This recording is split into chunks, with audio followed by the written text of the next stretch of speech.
I swear, it all started out innocently enough. My wife Carol and I had fallen on hard times due to the pandemic. She'd gotten laid off from her position, and my hours have been cut due to our clients tightening up their purses the last couple of years.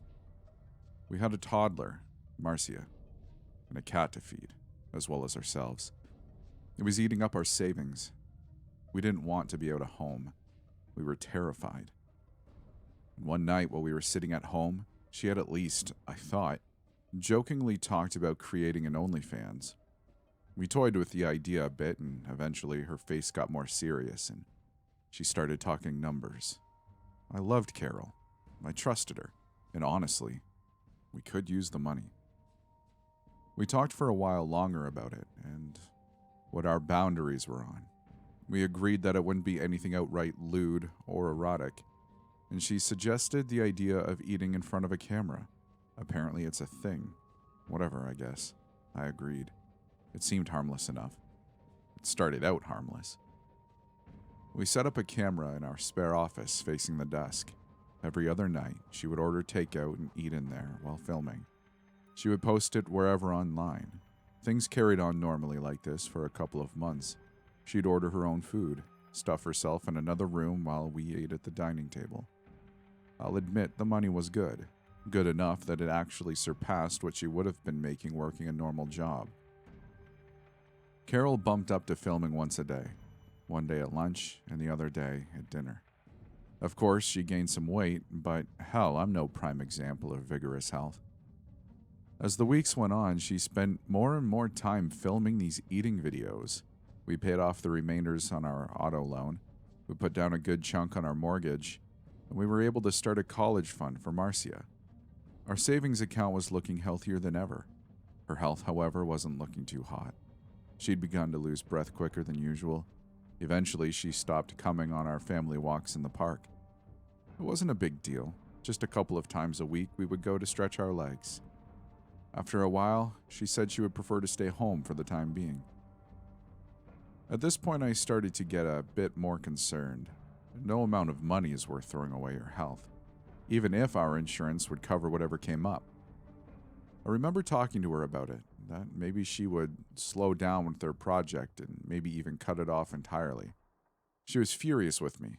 She cried, asking me if I still loved her. Of course I told her I do. I did. She was the love of my life. She'd given us our beautiful daughter. I caved in and just pleaded with her to be careful. As a few more months passed, we saw her less and less. She moved a television into the office. She got a larger, more comfortable chair to sit in. She'd gained so much weight in half a year, I did not think it was possible, and I knew sure as hell that it wasn't healthy. She was having trouble standing without aid, and it seemed like she almost wouldn't fit through the door to the office if she tried. I confronted Carol once more about it, and I swear I have never seen my wife get so furious. She was red in the face as she waved her hand around the house. "Keep your nose out of my business. This entire house and you are being paid for by my work. If you don't support me here, then I'll find someone who does."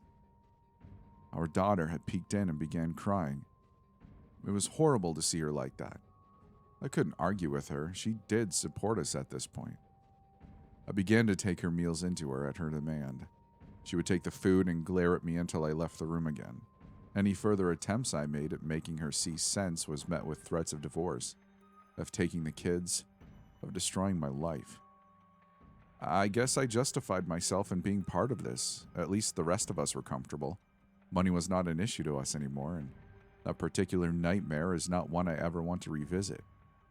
I used to think financial troubles were the worst kind of nightmare I'd ever face, and honestly, they're still up there. A year passed, and her mood got worse and worse, and Carol got more and more obsessed with her followers. I never thought I would describe my wife as looking monstrous, but it almost seemed as if her limbs had begun to shrink. Her arms and legs looked like spindly, useless attachments to her mass. Her neck had fattened to the point that it looked like her head was attached directly to her massive torso. Her mouth seemed much wider than before, and she was almost always sweating. She began to scream at me for more food, always more. She would sob if she didn't get it. I had to. I didn't want her to suffer. I never wanted her to suffer. Our cat disappeared 1 month ago. It happened on a night when I had taken Marcia out to the playground. Carol had texted me, "I am hungry. Bring me something now." I texted back that we were at the park. We wouldn't be back for another half hour or so. "I am starving." We get back with a couple large pizzas for her.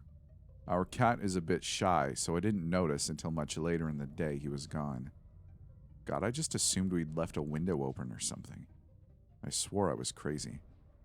Carol's limbs actually looked like they were getting shorter, retreating within her. She didn't look like my wife. Maybe it was not my wife. The next week, I was looking through our accounts for the first time in a while. Her deposits had stopped a month ago. She didn't listen to anything I say. I told her she needed to see a doctor. She could not stand up. I began to cut back on how much food I would bring into her, but she didn't seem to halt her growth, which was noticeable on the daily now. All it did was enrage her. She would get red, her face contorted into a snarl, spittle flying from her wide mouth. She would point a shriveled, atrophied arm and scream curses, her eyes beady and full of fury, recessed into her massive head. Her hair had begun to fall out. I was so terrified, I could not go in and feed her that last day. I could hear her screaming. Then she called for our daughter. Marcia went in. Marcia did not come out, and I got worried. I opened the door, and I saw Marcia's foot laying at the base of the monster that used to be my wife. She ate my daughter. Oh, God. She ate my daughter. When I saw it, I couldn't move for what felt like hours, but I know it wasn't. The monster saw my look of horror. I don't know what happened. I saw the monster move for the first time since it consumed my wife. I don't know how many months ago. It heaved itself off its perch. It almost seemed to slither, drag itself over towards the door. It couldn't fit through the door frame. It pressed hard against it. And oh my God, I couldn't move. The door frame of the office began to creak horribly and bulge outwards before I came to. I ran. I got in the car. I drove. I'm out now. But oh my God, my daughter. What happened to my wife? What have I done?